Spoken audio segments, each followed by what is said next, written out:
Welcome to my channel, HFY Story Hub. The alien child stopped screaming the moment the human picked her up from the burning wreckage. And every soldier on the battlefield froze. Because moments earlier, that same child had vaporized 3 armored drones with a single scream. Captain Elias Ward did not know that. He only saw a terrified little girl trapped beneath falling metal. The sky above rural Montana burned crimson as fragments of the alien ship tore through the clouds like dying stars. Farms exploded into fire. Trees snapped apart. Cows stampeded through fences. And in the middle of the chaos, something impossible fell from the heavens. The ship hit the valley hard enough to shake windows 30 miles away. Military satellites immediately marked it as a hostile event. Unknown species. Unknown technology. Unknown threat level. Human governments panicked within minutes. But the first humans to arrive were not soldiers. They were farmers. Old trucks rolled across dirt roads toward the smoke. Men carrying toolboxes. Women with medical kits. Teenagers with ropes and water tanks. No weapons. No armor. Just people. Elias arrived 20 minutes later with a small emergency response unit from the nearby Air Force Base. He expected carnage. Instead, he found humans pulling unconscious aliens from the wreckage like neighbors trapped after a tornado. One old woman covered an alien survivor with her own coat. A teenage boy handed water to a creature with silver skin and black eyes. Nobody was screaming. Nobody was running. The aliens looked more terrified than the humans. Captain. Lieutenant Brooks lowered his rifle slowly. I don't think they attacked us. Elias stared at the crater. The ship was enormous. Half buried in the earth. Black metal twisted like broken bones. Strange blue fire leaked from cracks in the hull. And scattered around it were survivors. Thin. Fragile. Bleeding. Not invaders. Refugees. Then the screaming started. A sharp psychic pulse ripped through the valley. Every human dropped to their knees, clutching their heads. Elias felt blood drip from his nose. The air itself vibrated. One alien child stood near the wreckage surrounded by flickering energy. Small. Maybe 6 years old by human standards. Terrified. Her glowing eyes darted wildly as military drones descended from the clouds above. Automated defense units. Not human. Alien. The drones opened fire instantly. The child screamed again. 3 drones exploded in midair. One simply folded inward like crushed paper. The other 2 vanished in blue fire. Silence swallowed the valley. Even the wind stopped. The surviving aliens looked horrified. One silver-skinned woman pushed through the crowd desperately. Don't let her panic. Her translator crackled with static. She cannot control it. The child stumbled backward, crying harder. Energy surged around her body. The ground began to crack. Elias saw it immediately. If she lost control again, everyone here would die. The military snipers arriving on the ridge saw it too. Red laser dots appeared across the child's chest. The silver-skinned woman noticed. Her face collapsed in horror. No. Elias moved before thinking. He sprinted straight toward the child. Captain. Brooks shouted. Another pulse exploded outward. People screamed. Glass shattered across nearby trucks. The child curled into herself beside burning debris. Alone. Terrified. Elias reached her just as the sniper command came through military comms. Target is confirmed dangerous. Take the shot. The child looked up at him. Not with hatred. Not with rage. Fear. Pure fear. Elias threw himself over her an instant before the rifles fired. Gunshots thundered across the valley. The silver-skinned alien screamed. But Elias did not move. Seconds passed. Nothing hit. The snipers had stopped. Because every single human on the ridge suddenly realized what they were seeing. A human soldier shielding an alien child with his own body. Elias slowly lifted his head. She's just scared, he roared. The child trembled beneath him. Then something happened that nobody could explain. The violent psychic storm around her faded. Slowly. Quietly. Until only soft blue light remained. The little alien clutched Elias's jacket tightly and stopped crying. The valley fell silent. One of the alien survivors whispered in disbelief. She calmed. The silver-skinned woman approached carefully. Tall, elegant, eyes filled with shock. Her name, according to the damaged translator, was Dr. Lyra Vane, chief xenobiologist of the refugee vessel Solari Dawn. She stared at Elias like he had broken reality itself. You touched her during a panic surge. Elias looked confused. Yeah. Lyra's voice trembled. No species survives that. Behind them, military helicopters finally arrived. Heavy weapons. Armored troops. Fear spread instantly among the alien survivors. Elias stood slowly. They're not enemies, he said firmly. A general stepped out from the helicopter. General Marcus Hale. Cold eyes. Hard face. The kind of man who trusted weapons more than words. He looked at the burning ship. Then at the destroyed drones. Then at the child. I disagree. Soldiers raised rifles immediately. The aliens backed away in panic. The child clung tighter to Elias. General Hale's expression darkened. Captain Ward, he said quietly, step away from the extraterrestrial. Elias didn't move. Sir, they're civilians. We don't know what they are. We know they're hurt. Hale's jaw tightened. Then one of the alien survivors suddenly collapsed near the wreckage. Convulsing. Dark blood spilled onto the dirt. Lyra rushed toward him. No, no, no. She scanned him frantically with a broken device. Her face went pale. The reactor breach poisoned him. The alien began choking violently. None of their technology worked anymore. The other survivors watched helplessly. And for the first time, Elias saw something terrifying in their eyes. Not aggression. Despair. They had nowhere left to go. General Hale watched silently. Then he spoke words that changed everything. Contain them. Human soldiers advanced. Rifles aimed. The little alien girl started shaking again. Blue energy flickered around her body. Elias looked between the terrified refugees and the armed soldiers closing in. One wrong move would turn the valley into a graveyard. Then Lyra whispered something barely audible. A sentence that made Elias's blood run cold. If they take us, she said, the hunters will find Earth too. And high above the planet, hidden behind the moon, something massive opened its eyes. The thing hiding behind Earth's moon was not a ship. It was a prison. And something inside it had just detected the refugee signal from the crashed alien vessel below. Deep beneath layers of black armor, ancient red lights slowly awakened one by one. Searching. Hunting. Remembering. On Earth, nobody knew yet. But death had already started moving toward them. The valley trembled as military troops surrounded the alien survivors. Floodlights cut through the smoke.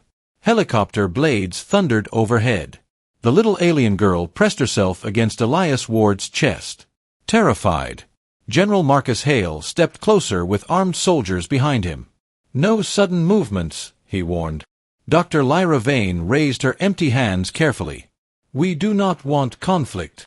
That's convenient, Hale replied coldly. Elias could already feel disaster building. The refugees were exhausted, injured, panicked, and the humans with guns were just as afraid. Fear made people dangerous, especially soldiers. Then the child looked up at Elias and whispered something through broken translation static. They found us again. Elias frowned. Who did? But before she could answer, every electronic device in the valley died instantly. Helicopters lost power. Floodlights vanished. Radios exploded into screaming static. The entire sky turned dark. Soldiers shouted in confusion as aircraft spiraled downward beyond the hills. Then came the sound. A deep metallic groan from above the clouds. Like a door opening somewhere in space. Everyone looked up. Something enormous descended silently through the storm. At first it looked like a shadow. Then the clouds split apart. The ship was impossible. Miles wide. Black as empty space. No engines visible. No lights except thousands of faint red eyes glowing across its surface. Human soldiers froze. Even General Hale looked shaken. Lyra's face lost all color. "No," she whispered. The refugees began trembling in pure terror. One alien dropped to his knees crying. Another whispered prayers in a language Elias could not understand. The child buried her face into his jacket. Elias looked at Lyra sharply. "What the hell is that?" Her answer barely came out. "The morning fleet." The giant ship stopped above the valley, watching, like a predator studying trapped prey. Then every human phone, radio, and speaker activated at once. One voice echoed across the entire region. "Cold. Mechanical. Ancient. Species identified. Pause. Survivors located." Another pause. "Planet scheduled for cleansing." Panic exploded instantly. Troops aimed skyward uselessly. Farmers grabbed their families. Helicopters crashed burning into distant fields. General Hale barked orders into dead radios. Nothing worked. The voice returned. "You harbor the infected." Elias looked at Lyra. "Infected?" Her eyes filled with grief. "We weren't fleeing a war," she whispered. "We were fleeing them." Then the sky opened. Hundreds of black objects dropped from the massive ship like falling meteors. Pods. Attack pods. They slammed into the valley surrounding the humans and aliens alike. The ground shook violently. Metal doors burst outward, and the creatures inside stepped into the firelight. They were not soldiers. They were nightmares. Tall, thin, covered in dark biomechanical armor fused directly into flesh. No visible eyes. Only glowing red slits across smooth faces. Each one carried weapons that hummed with violent energy. One nearby farmer raised a shotgun instinctively. The creature turned toward him and erased him instantly. No explosion. No scream. His body simply vanished. The valley descended into chaos. People ran in every direction. The creatures advanced calmly through gunfire. Bullets did nothing. Human soldiers opened fire desperately. Machine guns rattled across the darkness. One creature walked directly through the storm of bullets before grabbing a soldier by the throat. Then it lifted him slowly off the ground, studying him. Curious. The soldier screamed.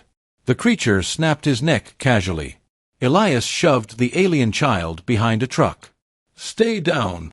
General Hale finally broke from shock. "All units engage."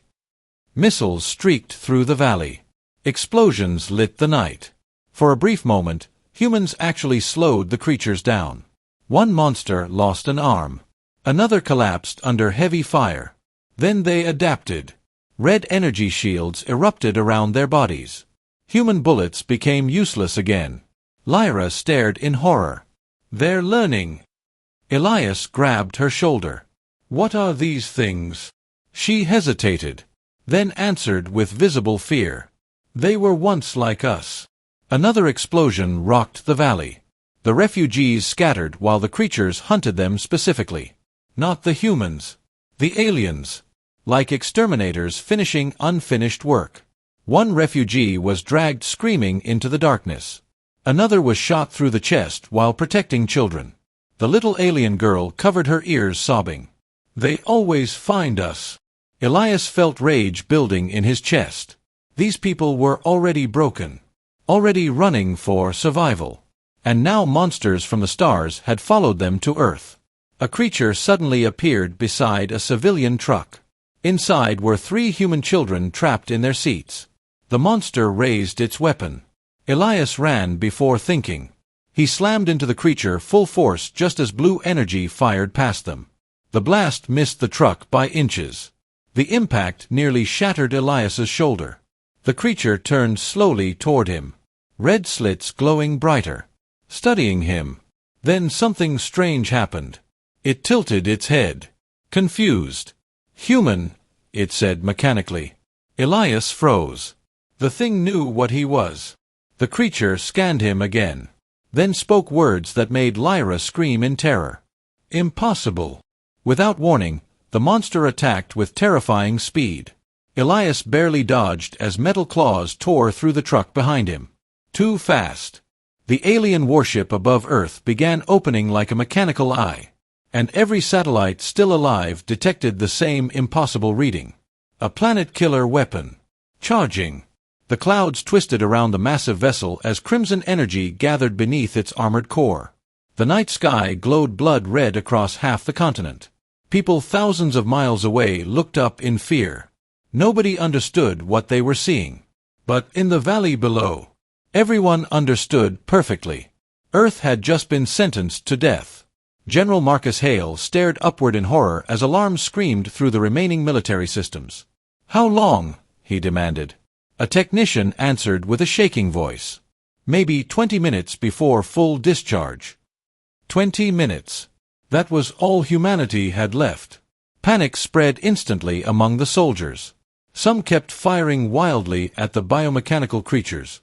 Others simply stared at the sky. Frozen. The monsters ignored them now. Every red-eyed hunter focused on one thing only. Elias Ward.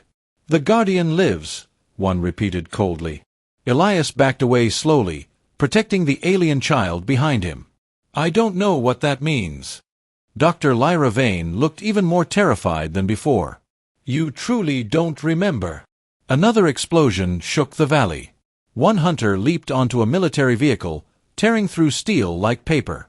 Soldiers screamed as the creature ripped open the armored cabin. Human weapons barely slowed them. But humans kept fighting anyway. Elias saw a wounded farmer reload his shotgun with bloody hands even after watching bullets fail. A teenage girl dragged injured strangers toward cover while explosions shook the ground around her. Nobody ran. Not completely. And the aliens noticed. One refugee whispered in disbelief. "They are still resisting." To the alien survivors, humanity was primitive, young, emotionally unstable, a species not even part of the greater galactic systems. And yet these humans stood against extinction itself with shaking hands and hunting rifles. Lyra looked at Elias again. "There are legends," she whispered, "about a species erased before the age of expansion." Elias fired at an approaching hunter. The bullets bounced harmlessly away. Not a good time for legends. "You were called the Guardians." That word again. The hunters suddenly attacked together. 4 of them rushed Elias at impossible speed.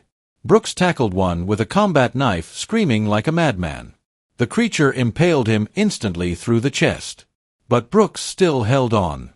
Still fighting. "Run, Captain." Elias grabbed the child and dove behind burning wreckage as blue plasma tore apart the ground behind them. Brooks died buying seconds. Just seconds. But humans were doing that all across the valley now. Sacrificing themselves for people they had met less than an hour ago. The alien refugees watched in stunned silence. One survivor finally broke down crying. "Why are they helping us?" Nobody answered. Because the humans themselves didn't fully know. They just refused to abandon people in need. Even at the end of the world. The child clung tightly to Elias. "They're scared of you," she whispered. Elias frowned. "Who is?" "The hunters." Another psychic pulse flashed through her glowing eyes. And suddenly, images slammed into Elias's mind. Fire. Stars collapsing. Ancient human cities floating across space. Massive warships carrying the symbol of Earth. Then screams. Endless screams. He staggered backward, clutching his head. Lyra caught him before he collapsed. "You're remembering," she breathed. "What did you do to me?" "I did nothing." The child touched Elias's hand again. Another vision exploded through him. Human soldiers fighting the hunters thousands of years earlier. Outnumbered. Dying. But winning anyway. Because humans adapted faster. Fought harder. Survived longer. The hunters had tried exterminating humanity once before. And failed. Elias gasped as the vision ended. "That's impossible." Lyra looked toward the sky. "No. Humanity vanished long ago. The galaxy believed your species became extinct." General Hale overheard everything. His face darkened. You're telling me humans were already in space? Yes. And we forgot. Lyra hesitated. The hunters made certain of it. The truth hit Elias like ice water. Earth was not humanity's beginning. It was humanity's hiding place. A forgotten world where the last survivors had been sent to escape extinction. Before anyone could speak again, the giant ship above them fired. A massive red beam pierced downward from the clouds. Not at the humans. At the alien wreckage. The entire refugee ship vaporized instantly. Thousands of tons of metal disappeared in blinding light. Shockwaves flattened buildings across the valley. The little alien girl screamed in grief. That was our home. The hunters advanced again through smoke and fire. Closer now. Unstoppable. Then their leader emerged. Larger than the others. Armor covered in ancient scars. Its red eyes locked directly onto Elias. And for the first time, the creature sounded uncertain. You should not exist. Elias slowly stood despite the fear crushing his chest. Around him, wounded humans kept fighting hopelessly against impossible enemies. Not because they could win. Because people were behind them. The hunter leader tilted its head. Why do humans always resist? Elias looked at the terrified child holding his hand. Then at civilians hiding behind burning trucks. Then at Brooke's lifeless body nearby. His answer came quietly. Because somebody has to. The hunter raised its weapon. Above Earth, the planet-killer weapon reached 90% charge.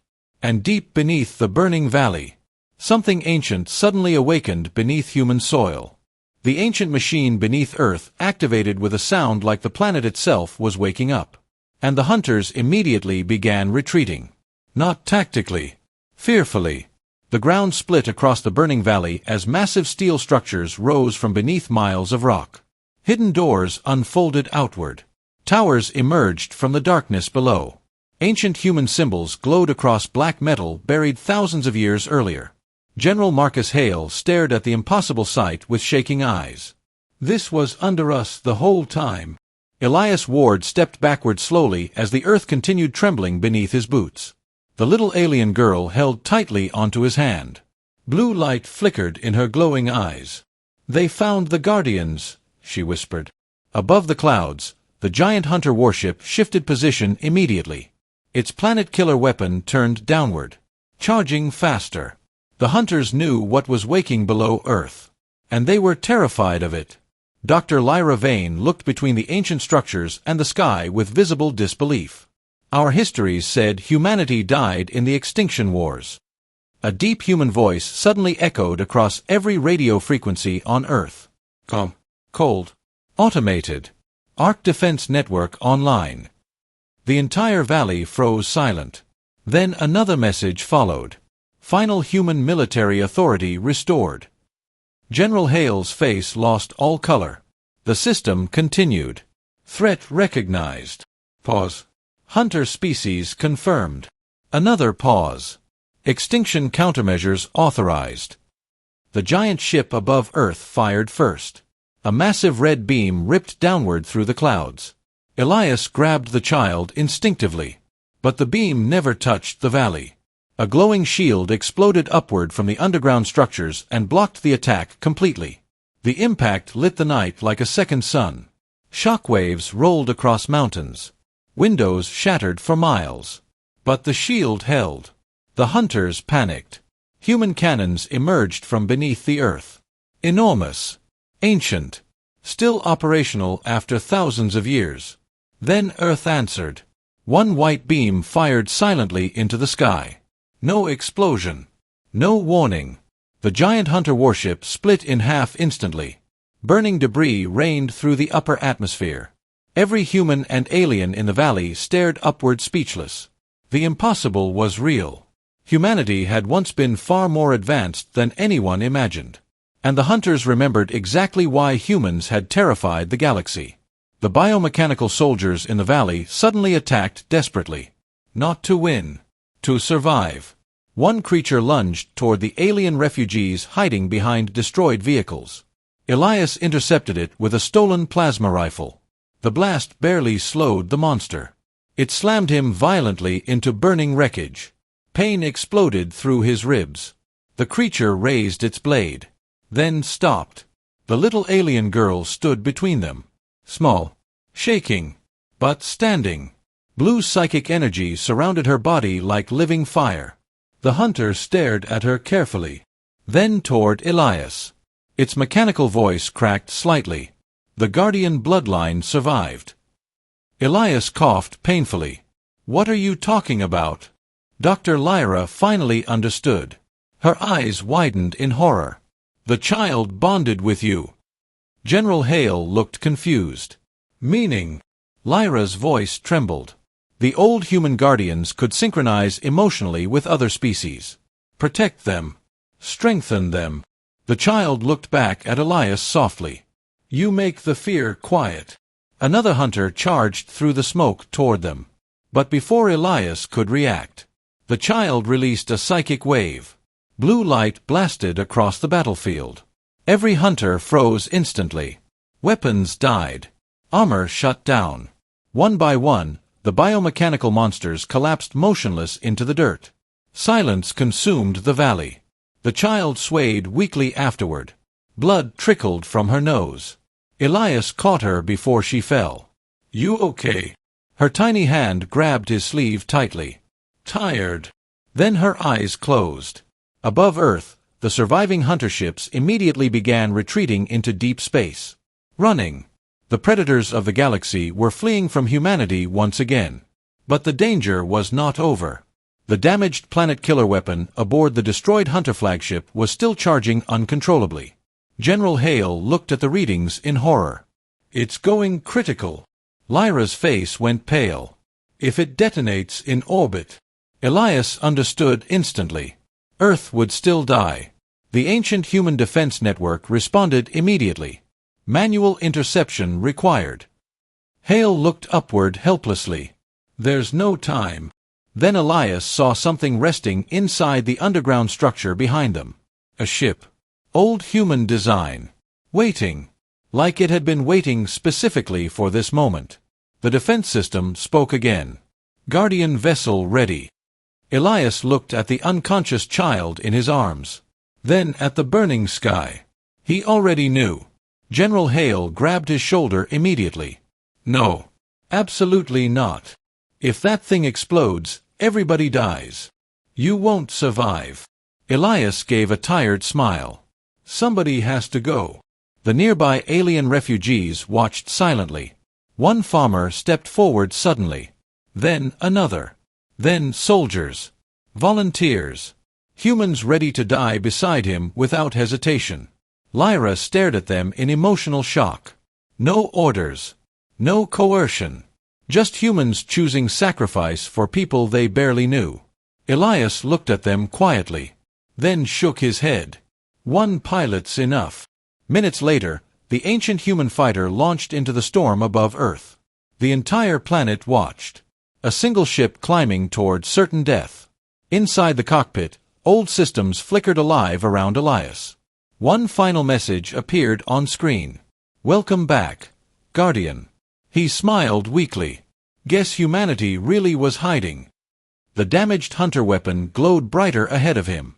Seconds from detonation. Elias pushed the engines harder. Below him, Earth filled the darkness. Small. Beautiful. Alive. The child suddenly awakened in Lyra's arms far below. Her glowing eyes widened in terror. "He's going to die." Lyra held her tightly. Then something incredible happened. Across the valley, humans began gathering silently together. Farmers. Soldiers. Refugees. All looking upward. And one by one, lights began activating beneath Earth across the entire planet. More hidden human stations. More ancient systems awakening. Humanity was rising again.